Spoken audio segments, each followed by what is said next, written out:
Hey there, I'm Amy from thecrazycraftlady.com. Today we're going to make a quick and easy upcycle craft for Christmas. I was inspired by something I saw on Pinterest, so I will link to the original craft project below, but we're going to turn some soda cans, and don't judge me for my low-carb monster addiction. I can't quit, but we're going to turn these cans into holiday bells to decorate for Christmas and all winter long. I really enjoy especially making bells because I feel like they're a little bit more winter neutral, so I can kind of put them up November-ish and keep them up past Christmas, usually through February, and then, March I start putting the spring stuff out. But let's get making.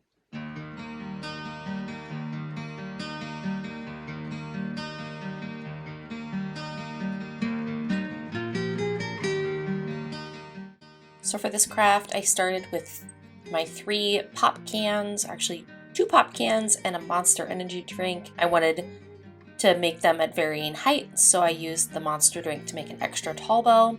I just grabbed my box cutter and just used that to cut the top off each soda can so that they were all at 3 different heights. At the very end there, it might be helpful to use scissors just to get a clean cut.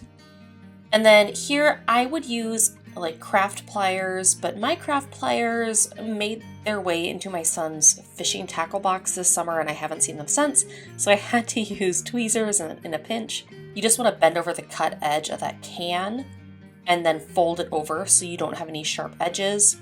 I have these silicone fingertip protectors that I use when using hot glue, which worked wonderfully in this craft just so that I didn't cut my fingers when folding over that edge.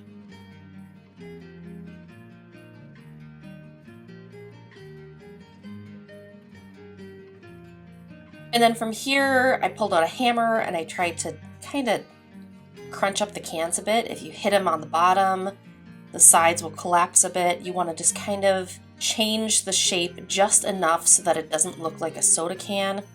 And in hindsight, I should have done one more step and hammered the bottom of the can, which I'll show you later after I paint them.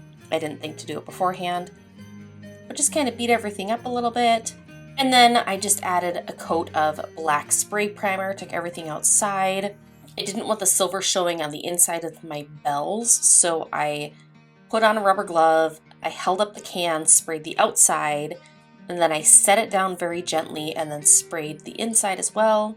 And then once that spray paint had dried, it was time to add 2 little holes to the bottom of each can, which is now the top of your bell. So I just took a nail and a hammer, and I hammered that nail right into the can and then pulled it out.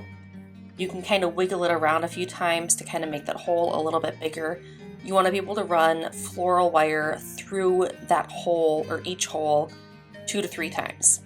Then it's time to make the little bell hangers, so I just used wood beads. These are like 1/2-inch wood beads. They were just for my craft stash, and I added some gold, antique gold, rub and buff with a pouncer brush. So I painted the wood beads first, and then I painted each of the 3 cans. So once again, this is antique gold rub and buff. I will link to it below.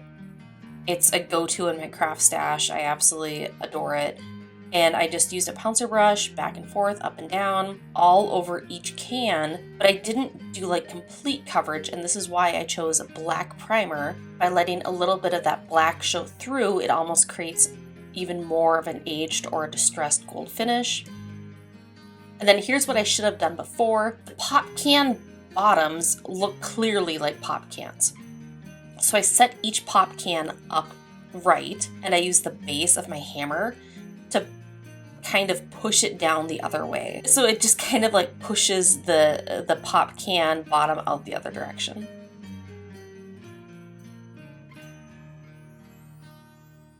And then it's time to make the hanger. So for this, I used gold floral wire, run it through one hole, pull it down, and then string on a wood bead. So this is going to be the hanger part.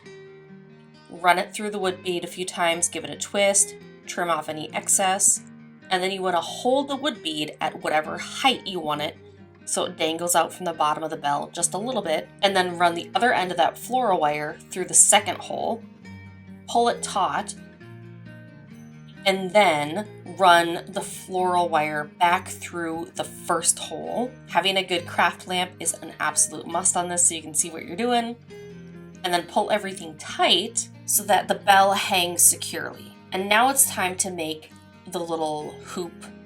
And for that, I used just a paintbrush. I wrapped the floral wire around 6 times just to create that shape. And then I ran the floral wire back down through the second hole, kind of adjusting my little hoop as I went. And then I pushed the floral wire back up through the first hole, and this was the hardest one. This is where the lamp comes in handy.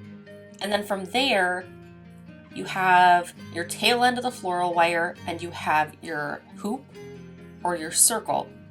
And to secure all 6 pieces of floral wire in that circle together, I just ran the floral wire in and out around that little circle to kind of secure everything together and create a little bit more visual interest. Give it a twist at the end and trim it off. And then from there, you have 3 individual bells, each with their own little hook that you can then hang up any way you like. There you have it. My finished soda can bells. I'm pretty excited about how these turned out. I truly have been on a bell kick lately. I hope you enjoyed watching this craft come together. Until next time, happy making.